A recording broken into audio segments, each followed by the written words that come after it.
Although there are many terrible ways to die in a war, I don't think many would disagree that being burned to death by a flamethrower is near the top of that list. With such a volatile weapon, which could be dangerous not just to those on the receiving end, but also to the operator, it's no wonder that tank-mounted flamethrowers were used by many nations. Not only could these operate more effectively, they also could carry more fuel for these terrifying weapons. In a previous episode, we looked at the Matilda Frog created by Australia towards the end of World War II.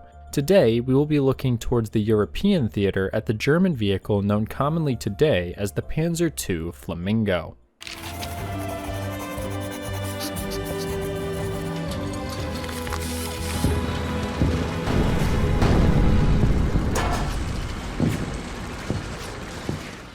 Many people view tanks as some sort of superweapon capable of taking large amounts of punishment. While that may be true when they are used properly, this likely comes from movies and games which fail to properly factor in how dangerous infantry can be to these armored vehicles. This is not the case for all games though, and today's sponsor Enlisted does a good job at showcasing this balance. Enlisted is a free-to-play World War II military shooter, with availability on PC, PlayStation 5, Xbox Series X and S, as well as last-generation consoles. If you have a gaming system, you can play this game.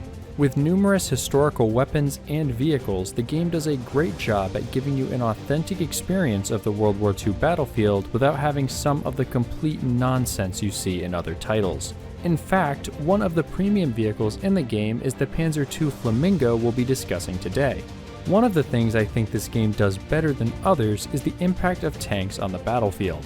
Although they can be extremely strong and even nearly invulnerable if supported by infantry and other vehicles, the limited visibility makes them easy prey for even a single infantryman with an explosive charge. Now is a great time to try this game out yourself, because when you use the link in my description, you will get a free bonus just for signing up.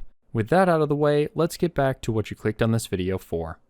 Flamethrowers made their combat debut during the First World War, with the German military being the first to field them. By the end of the war, this technology had spread to the Allied side as well, with French and British designs being created.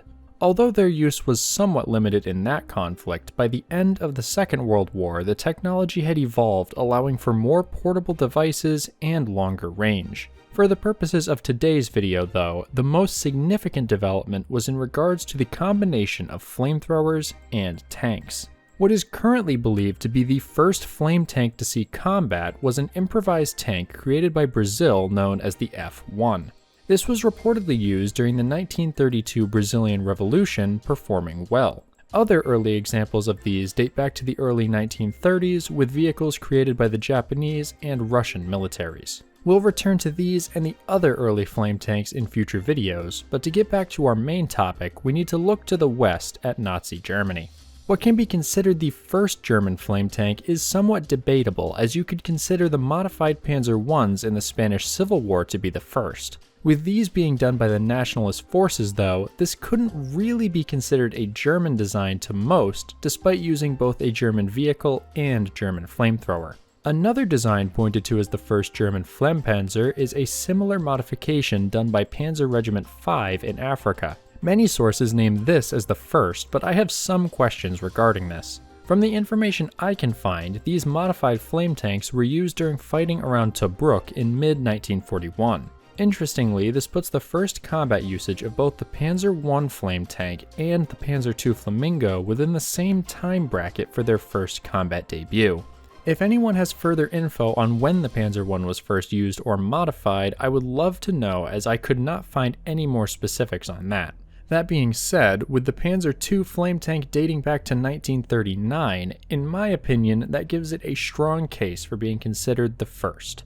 You may notice that so far I have referred to this vehicle as the Flamingo. The name is fairly well known nowadays, but I have been unable to locate anything which connects this name to the vehicle historically. The nickname is not included in most source material, and I have yet to see any evidence of it within either German or Allied reports. I cannot definitively prove this name was never used at this time, and the word flamingo is the same in both English and German, so it is plausible. It is also possible that this is a modern name made up by someone. So although it may be easier to refer to it by the Flamingo name, I will not be doing so since it could very well be a fake name. The conception of the Flammpanzer dates back to January 21st of 1939. The German Army Ordnance Office received authorization to create an experimental batch of Flammpanzers using an existing chassis.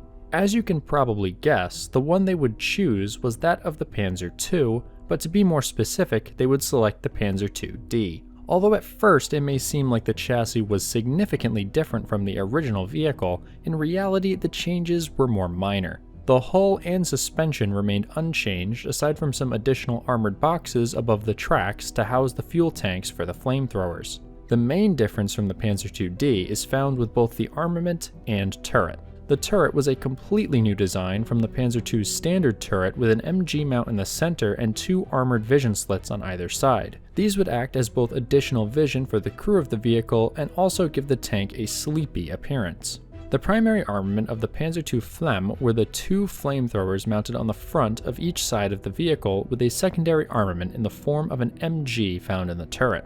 The 2 flamethrowers were capable of traversing in a 180-degree arc covering the front of the vehicle. In addition to these offensive armaments, the tank was also equipped with 6 smoke grenades in 2 launchers towards the rear of the vehicle. Despite seeming like a well-armed tank, the Flammpanzerwagen had a number of issues with its design. The flamethrowers were limited in range, being only capable of launching flames 35 meters in front of the tank. Although the machine gun did provide a longer range capability, with the thin armor of the Panzer II, this could be seen as a significant flaw in the design. As we'll see later, this did not mean the vehicle was incapable of being effective in combat. The first example of the tank was completed in July of 1939 out of soft steel for trials. This would be shortly followed by the start of the first production run in January of 1940. By this point, a total of 46 Panzer II-D hulls had been set aside for conversion into Panzer II Flamm. The first of these were completed starting in January with 2, followed by 4 in February, 4 in March, and 10 in April. Deliveries would then be paused temporarily as these 20 vehicles were returned for modifications requested by the crews. The first series of 90 tanks would finally be completed in February 1941, several months after the initial October 1940 deadline. This was due to a shortage of hulls, with 87 being finished in 1940 and the remaining 3 finished in February. Although, as mentioned before, most of these were done with Panzer II-D hulls, 7 were done using the small number of Panzer II-Es built. These made up the vehicles known as the Panzer II Flammpanzerwagen A, with the remaining vehicles produced after February 1941 being considered Flammpanzer II-Bs. There were some minor differences with these, as the earlier Panzer II-Ds and later production Ds had changes made to the suspension. The design of the Flammpanzers would remain the same, though. In total, 151 of these vehicles would be built, plus the original prototype.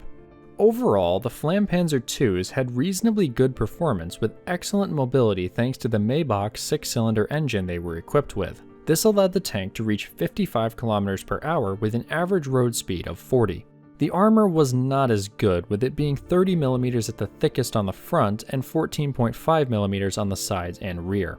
This made the vehicle and 3 crew members inside more vulnerable to even lighter anti-tank guns, but did keep them safe from small arms fire for the most part. Although some of these vehicles were ready in time for the invasion of France, they seem to not have been used in any combat there. This is likely due to how few had been produced at that point, with the few which had been finished being stationed in training camps. Following the fall of France, the vehicles were then stationed in the north of the newly conquered territory in preparation for Operation Sea Lion. The Flammpanzer IIs were organized into 2 tank battalions consisting of the 100th and 101st Panzer Abteilungen. These battalions were made up of a mixture of both Panzer IIs armed with the 2cm cannons as well as the flame tanks. Each would have 42 Flammpanzer IIs, 25 Panzer IIs, 5 Panzer IIIs, and 1 command tank.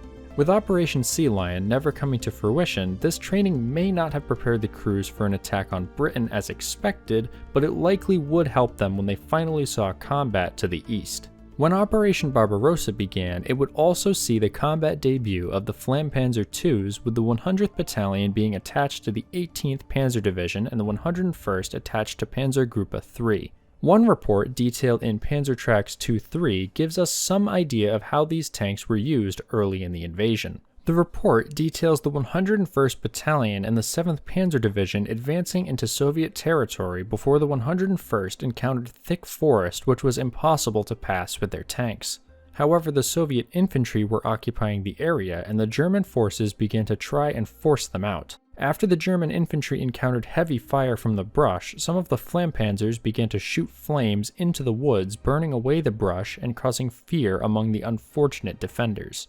As that was going on, other parts of the battalion were combing the surrounding areas and similarly flushing out the hidden infantry with seemingly good effect. According to the report, by the end of the offensive that day, the flamethrowers and machine gun fire had killed 100 to 150 infantry, with the battalion as a whole destroying several light machine guns, 11 heavy machine guns, 1 mortar, 2 cars, 3 trucks, and 1 tank. This was done with no losses of men or vehicles. Although this does seem well within the realm of possibility, do keep in mind this is a German combat report, so it may not be entirely forthcoming about the details. Still, it goes to show that when used properly, these vehicles were quite capable, at least at that point in the conflict. Both battalions would see combat until November of 1941 when they were recalled from the front. Despite the one positive report we have of their combat use, this does not seem to represent the true nature of their performance, with the operational status of the vehicles showing a different story. Likely the thin armor and need to get close to enemy positions to engage with the flamethrowers caused the tanks to be easy targets for anti-tank guns. It certainly didn't help that the commander was responsible for not just the machine gun and flamethrowers, but also commanding the vehicle and acquiring targets. Like with many early war designs, the single-man turret concept worked poorly. This poor performance is all but confirmed by the fact that upon being recalled in mid-November 1941, the remaining vehicles were all converted into Marder II tank destroyers. This, coupled with the fact that the tanks were all lost during the advance into the USSR, means that none of the vehicles survive today, with only the turrets sent to the Atlantic Wall remaining. Although on paper the Flammpanzer II may have seemed like a good vehicle, we see that the reality of war cared little for that theoretical ability. Perhaps if they had remained in inventory or service longer, they could have seen success in places like the Battle of Stalingrad or during the Russian counteroffensives in a more defensive role. Fate was not as forgiving with these tanks though, and their failure resulted in the halting of the entire German flame tank program until 1943 with the introduction of the Flammpanzer III. As for the battalions which had fielded the Flammpanzer IIs, they were not disbanded, but rather converted to a standard tank battalion, being refitted with more medium and light tanks. So just like the burst from their flamethrowers, the life of the Flammpanzer IIs was short and fiery. What do you think of this design? Let me know in the comments down below. One last thanks to Enlisted for sponsoring today's video and giving me access to the Flammpanzer II to get some of the background footage you saw. Don't forget to use my link in the description to try the game for yourself with that free bonus. Feel free to let me know what you think of the game in the comments section after you do. Thanks as always to my channel members for their continued support of the videos, and of course thanks to all of you for watching. Whether this is your first time seeing one of my videos or you're a regular viewer, make sure you're subscribed so you don't miss the next upload. That's all I have for you today, so check out one of the videos on the screen now if it looks interesting, and hopefully I'll see you back here for the next video.